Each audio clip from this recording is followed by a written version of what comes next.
बिस्मिल्लाहिर्रहमानिर्रहीम। अस्सलाम वालेकुम। कैसे हैं आप लोग? उम्मीद है कि सब ठीक होंगे। तो जनाब आज मैं बना रही हूँ चने का सालन। बहुत आसान सी रेसिपी है चने का सालन बनाने की।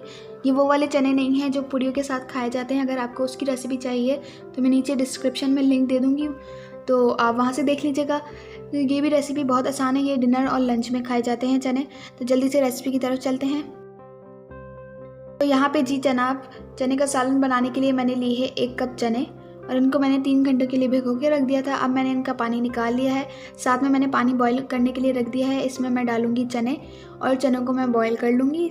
अगर आप प्रेशर कुकर में करेंगे तो जल्दी हो जाएगा। अगर ऐसे करेंगे तो थोड़ा टाइम लग सकता है आपको, 1 घंटे के करीब या 1.5 घंटा लग सकता है जी। अब हम स्पाइसेस की तरफ चलते हैं जब तक चने बॉयल होते हैं। यहाँ पे मैंने लिया है 1 टीस्पून नमक। नमक आप अगेन अपने हिसाब से डालिएगा, क्योंकि अगर आपका नमक तेज़ हुआ तो आपकी रेसिपी हो जानी है ख़राब, तो अपने हिसाब से डालिएगा। यहाँ पे मैंने लिया है 1/2 टीस्पून हल्दी और 1 टीस्पून मैंने लिया है धनिया का पाउडर। 1/2 टीस्पून मैंने लिया है लाल मिर्च पाउडर। 1/2 टीस्पून कुटी हुई लाल मिर्च। 1/2 टीस्पून सूंड यानी कि सूखे अदरक का पाउडर। ये 1/2 टीस्पून से थोड़ी ज़्यादा है अदरक का पाउडर। और 1/2 टीस्पून मैंने लिया है ज़ीरा। यहाँ पे मैंने लिया है 2 चुटकी मेथी दाने, 2 चुटकी कलवंजी और 2 चुटकी अजवाइन। ये सारे मसाले इसमें जाएंगे जनाब। और इसमें जाए आधा कप दही। और यहाँ पे मैंने लिया था मीडियम साइज़ का प्याज, उसकी मैंने पेस्ट बना ली थी, तो वो जाएगा इसमें।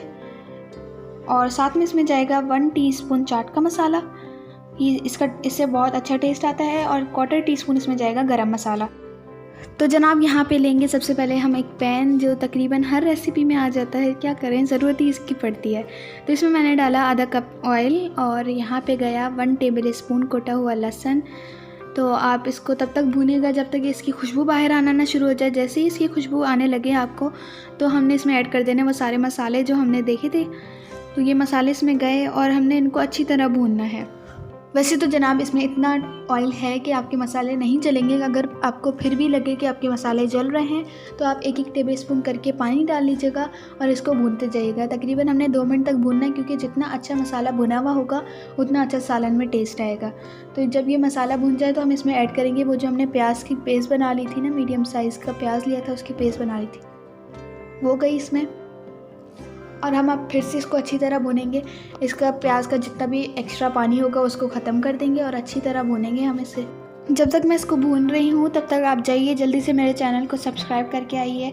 आपको मज़ीद इंटरेस्टिंग रेसिपीज़ मैं इस चैनल पे देने वाली हूँ, तो जल्दी से उसके लिए आप मेरे चैनल को सब्सक्राइब कर दीजिए। तो यहाँ पे प्याज भून गया है, इसका एक्स्ट्रा पानी भी निकल गया है। यहाँ पर मैं ऐड करूँगी इसमें दही, और दही को हमने मिक्स करना है इसमें। और अगर अभी तक आपने सब्सक्राइब नहीं किया तो जल्दी से सब्सक्राइब कर दीजिए। दही को हम इसमें मिक्स करेंगे अच्छी तरह से।